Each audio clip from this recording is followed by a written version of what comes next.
I appreciate that.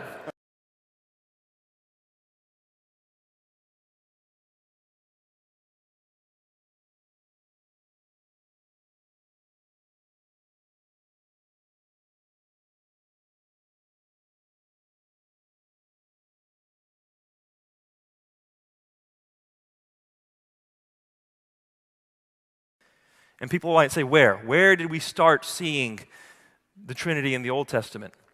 You see it again in the very same chapter where it says, we. God refers to himself as we, plurally. How can God refer to himself plurally? And some people say, well, the Queen of England does that. The plural of majesty was not used in Hebrew at that time. It was not convention. And then also when God says, we will create man in our image, male and female, we will make man. Male and female, in his image, and then it goes to plurality once again. Multiple times plurality in the Godhead. There are, as you probably know, many, many famous appeals that Christians make to the Jewish Bible. One of the most famous ones, for example, is in Genesis chapter 1, verse 26, where God says, let us make man in our image, right? And somehow this phrase, let us make man, again, supposedly proves the Christian idea of the Trinity. Now this assertion is really so weak. Someone asked before about Christian scholars. You should know that most Christian scholars, even the most Trinitarian Christian scholars, say this passage has absolutely nothing to do with the Trinity.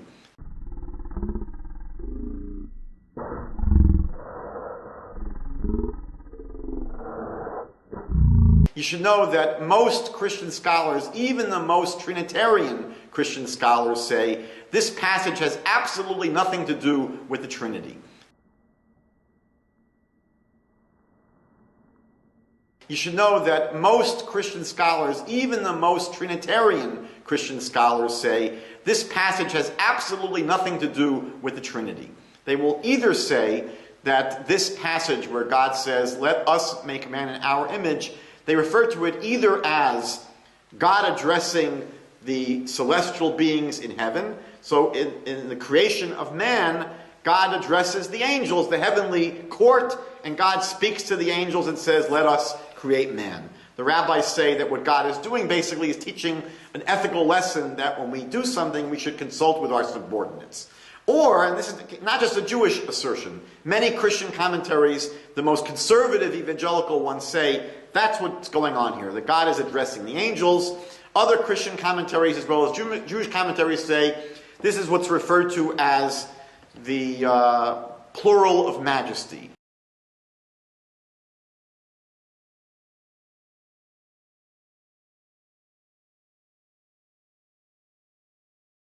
Plural of majesty was not used in Hebrew at that time. It was not convention.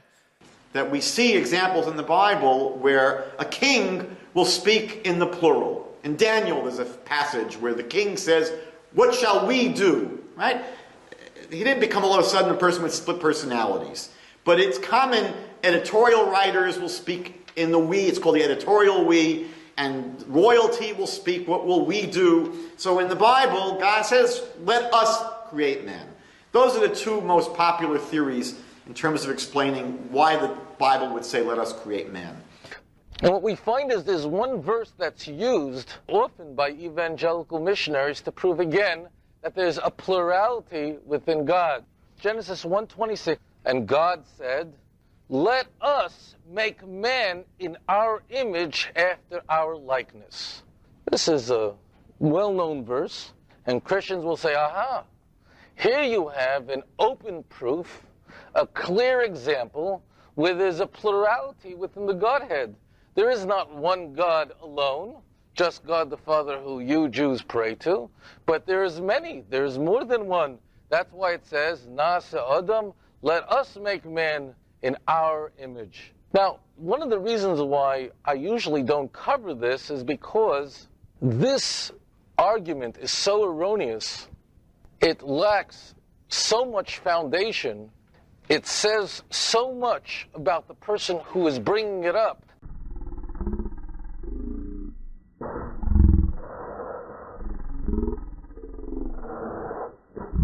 That even the vast majority of Christian scholars who are Trinitarians will tell you that this in no way points to the Trinity. None of these men would be considered a foe of the Trinity. G.J. Wenham.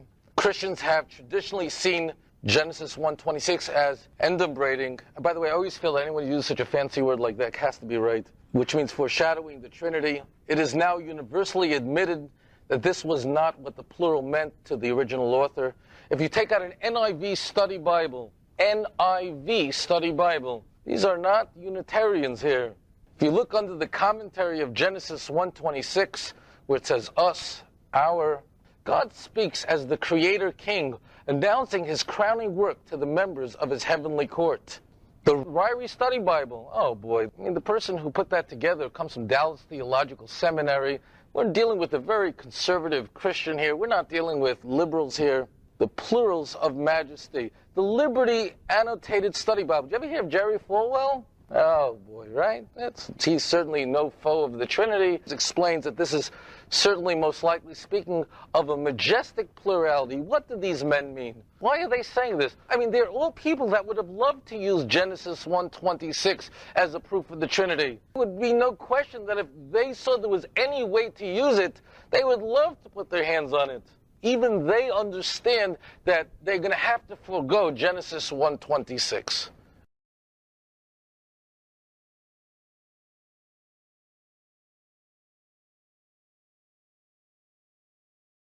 Is some people will say to me, but Nabeel, the Trinity is not present in the Old Testament.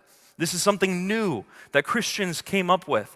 Is that the concept of the Trinity only came up after Christians already accepted the deity of Jesus. It was an effort, a philosophical effort to justify something they believed already, an absurdity they believed already. To believe a man is God, they had to come up with an idea of the Trinity. It wasn't that they first came up with the idea of the Trinity and then they said, oh, Jesus is the one that fits into the Trinity. Before Jesus came to the world, no one thought of the Trinity. So the Trinity is an excuse for idolatry.